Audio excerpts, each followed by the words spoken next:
Hello everybody, welcome back to the Flipper channel.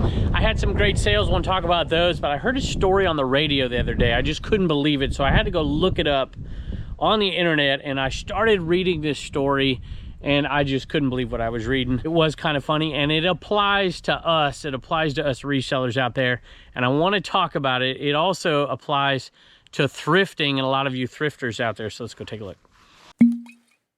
And Wallen's come to join us today, huh, bud? You got a haircut. You look good. Mama taking care of you. So we've consolidated the covers into one. That's it right there. $36 for this Barstool Sports club head cover. That one's pretty darn cool. $36 free shipping on that one. So I'm going up the road to pick up my kids from a little church thing that they're doing, and I hear this story. I know, I listen to bluegrass. Yeah, I do once a week, so call me crazy. And I hear this on this station, this little podunk little station, and they're talking about the end of thrifting, or I think the title they used was "Rich Kids Ruin Thrifting." I'm like, oh my goodness. And they're talking about it a little bit, and they weren't being critical. They were actually talking about resellers, and it's like, hey, this is just another form of entrepreneurship. But I had to go to the article and read it myself. I'm going to give you just a taste of it here, and then I got to go in and pick up a bigger item inside that sold for pretty good money, actually. I'm going to read you the beginning excerpt of it from The Week online, okay? I don't know what the title of it is. Hold on. It looks like the title is, "Are the Rich Ruining Thrifting?" I'm just going to read this first part here, and then we'll get to it as we'll pick an item and then keep talking about it. Thrift shopping was once primarily known as an affordable way for lower-income people to find second-hand clothing, but in recent years, it has become popular among the wealthy, leading to rising prices. What are the ethical questions behind this practice, and how has it changed thrift stores for people in need? Here's everything you need to know. Back in the eBay cave, I'm going to grab this and I'm going to show it to you out there in the Commonwealth cabin. This is a nice little sale here. Picked it up at a yard sale that's going to air here pretty quick over on the Picker channel. Some catcher's gear. I picked this up, and I don't even remember what I paid for it. I want to say I paid 40 bucks. I might have paid 50 bucks. And it is a helmet, chest protector, and the shin guards, and the bag. And all of it sold for $155. I think this is going international shipping. So this is getting sent up to, used to be Ohio, now it's going, I think, to somewhere up north. And it's going to get shipped out. So plus shipping on that. So I'll take that. That's a definite money maker right there. Even if it's 50 into 155, I'll take it. But I think it was 40. Whenever I see an article like this, my old AP history teacher's mind turns on. We used to take primary source documents, just any document. You know, it could be the Declaration of Independence. It could be Hammurabi's Code. It could be a political speech. You know, it could be anything. And we would dissect it. We would say, all right, can we discover a bias here so we can better interpret this document? Who's speaking? Who is the audience? We call it a soapbox. Speaker, occasion, audience, purpose. You could discover the bias. So who's speaking? What's the purpose of this document? What's the context of this document? And who is the audience of this document? And so you can take clues, you know, and I can take a clue right from the title. Are the rich ruining thrifting? Okay. How the thrift store is being gentrified. I'm like, oh boy, here we go. So I know exactly, well, I shouldn't say that. I have a pretty good idea what point of view this is coming from, and I know who eventually is going to be under attack here. Let's let Pepper in really quick before we grab another item that sold and get back to the topic. This is another one of the targets of people like this here, the old Barbie doll. This one happens to be the Irish Barbie. I think I paid $5 a couple weeks ago, and it sold for $20 plus shipping. Pretty quick. Probably could have put it up, but I figured it was after St. Patrick's Day. Get a quick sale, make about $10 profit. And in modern terms, whenever I see the word gentrification, it's usually a negative, when in reality, for most of human history over the last, in the industrialized age anyways, gentrification was a good process. It was making things better. But in this situation, in modern context, this is going to be a problem. But I also know that this kind of person is going to have an ethical conflict here, and they do, and they start immediately right off the bat. And of course, they give you their ethical questions, not my ethical questions. There's going to be this ethical triangle that they're trying to navigate through. I'm sorry, I find some of this stuff a little amusing. If thrifting is reducing hyperconsumption of first-hand clothing, why have its ethics been called into question? Okay, so you have the first evil here, which is hyper-consumption, consuming products, hyper-consumption at a very, very quick rate. In other words, this is going to be unsustainable. It hurts the earth. It's not going to be environmentally friendly. There's your first evil. The second one is just kind of almost accepted from the beginning. Gentrification and being wealthy is the second evil here. And the third evil is going to eventually be capitalism. Now you have the ethical argument framed. I'm going to pick up another item right here. It's not my argument, remind you. Matter of fact, 2.5 of these 3 things I have no problem with whatsoever. Here is the item. This is, and I'm not saying you need to have no problem with them. I'm just trying to frame the argument because I think it's interesting, because it's going to come down to reselling and resellers eventually. This little half helmet, vintage half helmet, sold pretty quick, actually $35. I think plus shipping on that one. I'll have to check. Next portion of this here. Some argue that thrifting has essentially become gentrified. Because of its trendiness, wealthier people have begun to frequent thrift stores, which of course is true. It's very true. I saw it as a teacher for the last, ever since maybe 2009, 2010, it became a trend where, the wealthy kids that would come into these, AP classes and stuff, they would be wearing thrifted clothing, 15 years ago. And so this is not a new trend. It's just a growing trend that, to be honest with you, has lasted quite a while. Shopping for the same items as the low-income people who are the original customers of the secondhand shops. Okay, so you've got it framed here. The original customers, of course, were low-income. The high-income people were the ones who were hyper-consuming, and the low-income were the people who were doing things that were more sustainable. Of course, that's a bit of a straw man to some degree, because, let's face it, if those people had more money back then, they would have been hyper-consuming as well. They just didn't. So, people just do what you need to do to survive, right? Many thrifters, let's see, what else does it say? In addition to wearing the clothes themselves, heaven forbid, many thrifters in recent years have also started reselling the clothing on websites like Depop at a higher rate. The article goes on to say that because of this new wave of rich shopper, the demand has gone up, price has gone up, and it has priced out the people who need the clothing the most. So let's look at one of these shirts right here that I have deprived somebody of, and you'll see this complete staining in this shirt, which I often say does not mean it's not a shirt that's sellable. It is to a lot of people, but some people like it this way. They're wearing it as a badge of sustainability honor, so to speak. Some people.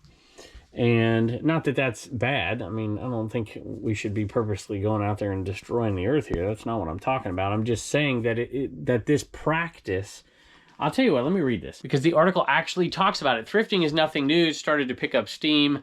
Let's see here. When consumers began prioritizing sustainability in their clothing purchases, celebrities proudly flaunted their finds, and Macklemore and Ryan Lewis' multi-platinum 2013 hit Thrift Shop also contributed to the cool factor around secondhand shopping. Once the pandemic hit, thrifting even became more commonplace as many lost their jobs and looked for ways to save money.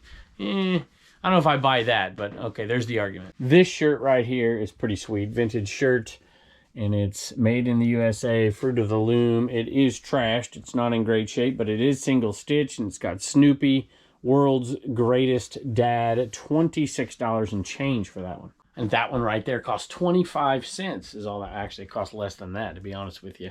As thrift shopping became even more widespread, so too did the popularity in vintage clothing. Many started to enjoy hunting for interesting and high quality vintage pieces for cheap, like a quarter. The secondhand apparel market was worth about $28 billion in 2019 and is expected to reach $64 billion in 2024. Speaking of secondhand vintage apparel here, this one was on the mind of Vince for a long time. He said he really wanted it. We had it priced up there like $40.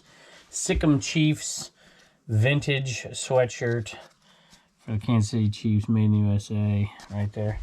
Pretty darn cool. And Vince said, you know what? He had like 3 Enaman that he had bought over the years. He's like, I'm gonna trade you. And I said, sure, what the heck? Because we'll auction this off and get more than that for it even. So I'm glad somebody has this that can enjoy it out there in Kansas City. We do appreciate you, and it's headed your way. Here's where the story gets a little bit personal, to be honest here. Now the trend has been boosted by social media influencers, and NPR reports that young Gen Z shoppers have embraced secondhand fashion faster than any age group and account for over 40% of the global consumers. Younger groups have also turned to thrift store hauls on TikTok and other platforms, further increasing the popularity of the practice, and allegedly the cost of merchandise inside the stores is going up. Next item is vintage, but it's not vintage clothing. I'm going to show you this before we finish our story. It is one of those G.I. Joes. I'm going to have to add this to my list. This went to Kevin, who is a repeat buyer. I don't know, Kevin. It looks like you're probably a viewer, so thank you. But you may not be. You may have just bought some of the other G.I. Joes from us, so we appreciate it. The messages are just hundreds of them on there, so I just don't know what to tell you. If you've left a message, I probably haven't seen it. So, Kevin, thank you. This one, Cross Country. What does it say? It's missing the red missile. 1986 Havoc, and I think it has the, there he is right there, the figure right there. Sold for $53 and change after a 5% offer plus shipping. That brings our total $1,040 investment to $3,105 so far after fees, after shipping. Just a quick reminder, this is over on the eBay store right now. Should be ending fairly quickly. This is for the Gary Sinise Foundation through the Daily Cabbage. Thank you to Sarah. Go follow her on Instagram. And it was up to $70-some last time I checked. I'm sure it's higher than that at this point. And it's going to 2 good causes, not just Gary Sinise, but also to animal shelters. So go over there and check it out. Next question, has thrifting changed for the worse? That's their question. As with any trend, people began to find ways to profit. Hence the rise of resellers. In particular, Gen Z has taken to flipping their thrift shop purchases. And this is where the radio station got the title, Have Rich Kids Ruined Thrifting here? Because they're now young little entrepreneurs, apparently. Has Gen Z taken to flipping their thrift shop purchases, adding to the perception that new shoppers are driving up prices? So now they've got this conundrum, right? This capitalism mixing in with the sustainability here, and then the evil gentrification of thrift stores. I'm sorry, I'm being a little sarcastic, but it is a moral dilemma for these people here. Indeed, the popularity of thrifting has increased demand, and prices at major stores like Goodwill and the Salvation Army have crept up in some cases. It's more than crept up. We're all in agreement, I think, on that, reports the Wall Street Journal, writing that thrift stores have gotten wise to the fact that there are coveted, profitable gems lurking in the trove of textiles. Look at these guys over on RIN reminding everybody, it is time, y'all. It is Q2. And so if you have an eBay store level where you can get the coupon, get your code, and go ahead and get your free eBay shipping supplies, I get this right here. I just pulled this out of here. It was actually here, but I pulled it out so you wouldn't have to see me dig for it. That one right there. I bought a bunch of these with my buddy Joey Pincho Thrift down in Chatham, Virginia. And I just split them with him. And he got the better ones. I got the worse ones. But those are the ones I got. And we're still both going to make plenty of money. He's going to make $500 and I'll make like $300. But that's all right. I'm happy to split it with him. And I saw something in here from him the other day anyways. He sent, oh, you know what? We already opened it. So look at that. He's already paying me back. Nice guy. Thank you, Joey. This one was one of the worst ones in it. And this book sold for $9 plus shipping. And this kind of thing I would just put in a bubble mailer. It's not highly collectible or anything. And it's going to be in good enough shape just to put it in there. And, you know, I get these using my eBay coupon. So every time we have these stickers available, we're going to do them on the beginning of quarters. So January 1, April 1, what is that, July 1? Is that right? And then, of course, September. Is that right? No, October. At any rate, you get the point. You can do math better than me. And so we'll have another one. And that'll hopefully remind me to tell people to get their free shipping supplies. Speaking of shipping, I ran out of number 7 boxes again, so we're going to have to put those over there. And thank you to David for buying plans for the Commonwealth Picker shipping table over on CommonwealthPicker.com. And now the executives are on the defense, right? So all these terrible rich young kids are buying stuff and the price is going up, and then the terrible resellers making a profit on these items, for goodness sake. And now there's not enough of these materials for the folks who need them to survive. And well, I'm being a little bit, I'm blowing it up a little bit, but you get the point. So now the execs are on defense here for these thrift giants. However, executives at this at the thrift chains, they insist that they are maintaining low price options for budget conscious customers. Goodwill's website claims to sell, quote, at a fair market value based on the brand and the condition of the item. I'll let you be the judge of that. New York Times also notes that increased donations, this is an interesting argument here. New York Times also notes that increases in donations in recent years have also contributed to higher business costs. Interesting. So more people are giving things in recent years, and that's going to cost more money for them to operate. And actually there is somewhat of an argument to this, except for the fact that if you take it to its logical conclusion here, that means that doing any kind of business at all is bad because you have to hire people to do it. And more business is even worse than bad because now you have to hire even more people, but whatever. I do understand what they're saying because so much is being donated, but they're saying that only certain amount of things are being bought. And so the rest of it has to be done away with, has to be eliminated somehow, either bulked together and shipped to an export market at lower costs, which we've talked about before on this show, or disposed of in some way, shape, or form. And then, of course, the explosion of the Goodwill bins and whatever. So they're saying that there is higher cost to doing business because of an increase in donations. Okay, maybe so, but you're also getting a lot more good stuff. Made a Poshmark sale. Thanks to List Perfectly. Thank you for all the folks who've used our link, code Commonwealth. If you do decide to sign up for List Perfectly, we do appreciate it. We're not quite to 50, but we're getting closer to 40 every day. And then I'm going to give away that GoPro, so thank y'all for that. Links are anywhere and everywhere. Just find them. CommonwealthPicker.com is the easiest way to find them. 20 bucks plus shipping on Poshmark for the Great Wolf Lodge, the boy and the girl plushes. Pretty cool. I've never been there. Anybody ever been there? Is it worth it? Should I take the kids? So the execs are claiming that the high quality vintage pieces are being snatched up quickly. Undoubtedly that's the case. And the rest are ending up in landfills, which isn't entirely accurate, but okay. I mean, they're making money in a secondary way. There might be some that end up in landfills, but that would be the stuff that doesn't get exported somewhere else, or that would be the stuff that nobody buys at the bins, right? So there are some things, but that, I mean, it's pretty much trash, right? Here's what Adam Minter says in his book, Secondhand Travels in the New Global Garage Sale. If you donate trash to a thrift store, it doesn't just disappear. And if you feed cats snacks in a shed, they just don't disappear. All right, on to the boots. Sold these youth size Ugg boots, paid $5. Sold for $24 plus shipping. Here's what a University of North Carolina at Wilmington assistant professor says. Higher quality clothing is resold on websites like Depop, Poshmark, and Mercari, not eBay apparently, where it is priced and treated almost like a luxury item rather than a piece of affordable, sustainable fashion. Secondhand buying and selling has never wholly been for altruistic reasons, obviously, that are often championed, whether it be environmental or to aid the people who can't afford first-hand clothing.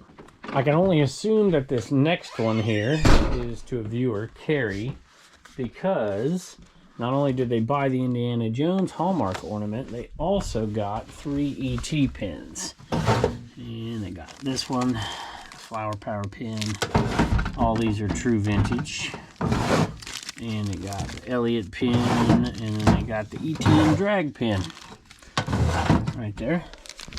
And all that went out the door for like 33 bucks-ish plus shipping. My apologies if you left a message in the regular messaging system. I did not see it. Despite its charitable and anti-capitalist face, thrift shopping is just as affected by the woes of capitalism as regular old retail. Oh my gosh. Think about that for a second. Talk about a straw man. Their argument basically boils down to, well, it didn't boil down to, but it is rooted in a truth that is anything but a truth, which is charity cannot exist within a capitalistic system, which is a ridiculous argument. Charity can exist within any economic system, and I would argue that it exists more often in a capitalist society, but whatever, I'll leave it be for now. We should look at the corporate facilities, even as they are classed as nonprofit organization. There's a typo there. We should look at these corporate facilities, even as they are classed as nonprofit organizations. That is a dubious delineation when it comes to major secondhand clothing corporations. And even that argument has holes all through it because they've made an assumption that Goodwill's charity is to provide sustainable, affordable clothing, which it is not. It blows my mind how sometimes this stuff gets published, but whatever. All right. Kate Spade, I don't know how much this one sold for. This one, I don't know. Let me look.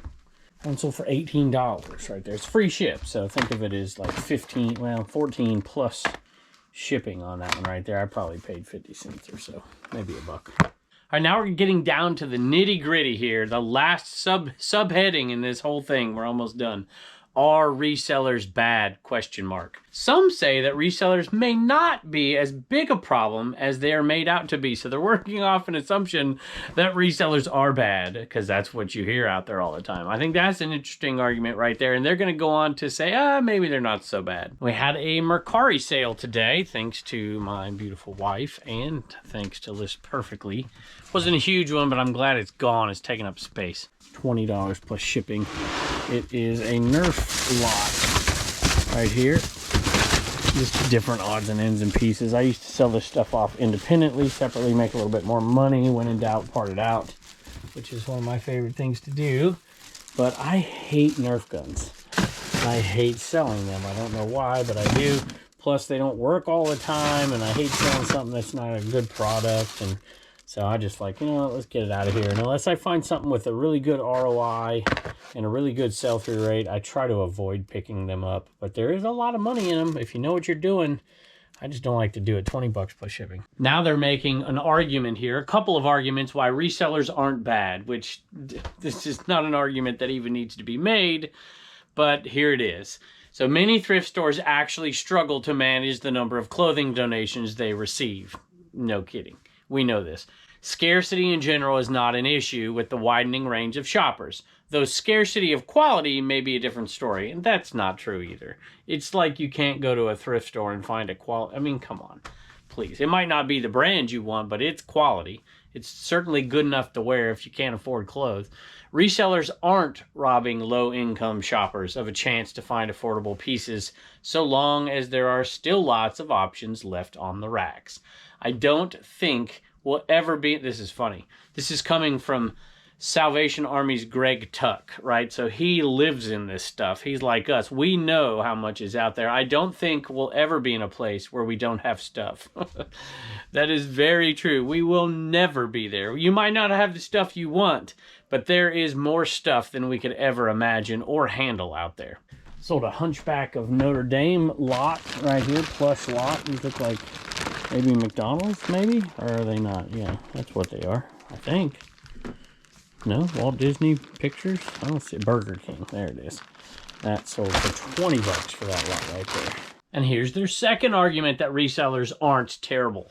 Others point out that resellers go through the effort of finding quality pieces, fixing them up, and then making them easy to find on resale websites, therefore justifying the increased cost and arguably increasing accessibility. This is a no-brainer. If there wasn't profit to be made, these things wouldn't be out there to be had. This is like Adam Smith 101 here. This just blows my mind. Shopping on apps like Depop make it much easier to find a pair of perfectly fitting vintage Levi jeans than by spending time thrifting through racks at a thrift shop, especially for those without a physical or high-quality thrift store in the area. It's like, now we have thrift store deserts, I guess. For those of you wondering why I'm going inside, usually I do the clothing at the end of the video inside, but it made more sense since we're talking about thrifted goods to do it out here, so I've been grabbing them from my closets inside. This one is going to my buddy Joey, who I just talked about.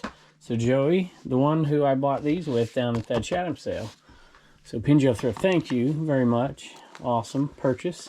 I'll read your message here. $22. I think I probably paid $3 or $4 for this. $22 plus shipping. He says he was looking. I don't know if I believe you, Joey. Come on. He's like, I was looking for a rain jacket because it rained at practice. He's a football coach and he's a VT fan. And he found this one and he saw that it was mine and he bought it. I don't believe you for a minute. You feel guilty. Guilty right here. That's what you feel. No need to feel guilty, brother. I like it, man. So thank you. I appreciate that. $22 plus shipping. All right. After reading this whole argument here, getting to the last paragraph, I'm like, you have systematically destroyed your own ridiculous argument. How are you going to conclude this thing? And I was shocked. More than the individuals doing the reselling, many argue the fast fashion industry, nameless, faceless, should be blamed for perpetuating a system where readily available quality pieces of clothing are largely inaccessible. Are you kidding? You just made the argument that that just simply is not the case. And now you're saying that that is the case. I mean, just look at what this says here. It says that readily available quality pieces of clothing are largely inaccessible. What, I mean, okay. Wealthy shoppers and thrift flippers may not be entirely at fault, but as a longtime thrift shopper told the Times, the golden age of thrifting is over. Now that might be true. The golden age of thrifting might be over, but that does not mean that there are not readily available pieces of high quality clothing and that it's inaccessible. That just is ridiculous, but okay. There you go. I'm on my soapbox again. By the way, that video was awesome, and your feedback to me was very, very generous. I appreciate it. Hey, all, Reagan wanted to say thank you to all the folks who got, let me grab it real quick, who got one of the Animaniacs. Yep. It's awesome. We actually did this right, Reagan. We did 100. Because remember, 50 sold out in less than 24 hours last time. So we did 100 this time, hoping they'd last a week. And it looks like they're going to maybe last really close to a week. We're down into the teens here when this is filmed, which means that by the time you see this, it might be into the single digits. So somebody got a haircut, huh? Somebody got a haircut. But you're still on, Reese. I'll get out. So most of these are either stickers or... or they are stickers and something else. A sticker and a sticker, a sticker and a tumbler, a stickler and a sticker, a sticker and a mug, a sticker and a t-shirt, a fanny pack, whatever. Over at CommonwealthPicker.com. All right. You got your hands full. So you're just going to read names today. If y'all left a message, we're sorry, but there were hundreds of them, so we didn't check every... We still read them. You read them, but we didn't write every single thing down because it would take... like 30-40 minutes. So all right, we're just gonna thank maybe a third of the people today, and then a third tomorrow, and a third the next day. So what do you got? Walt, Preston, Christine, Wayne, Little Miss Q, Sarah, Teresa, Timothy, Joe, Dennis, Holly, John, Julie, Ronnie, Jeff, Matthew, Gigi, Brandon, Jenny, Kathy, Chris, Kevin, Phil, Ivan, Tony, and Art. Awesome. And Art on there too. Art of Resale on there. I heard Little Miss Q. I heard Brandon, Resale King, and Ivan, our buddy, on there. And then so many names that I am so familiar with. Y'all are always supporting us, so thank you very, very much. Bye, and don't forget to get your sticker at CommonwealthPicker.com.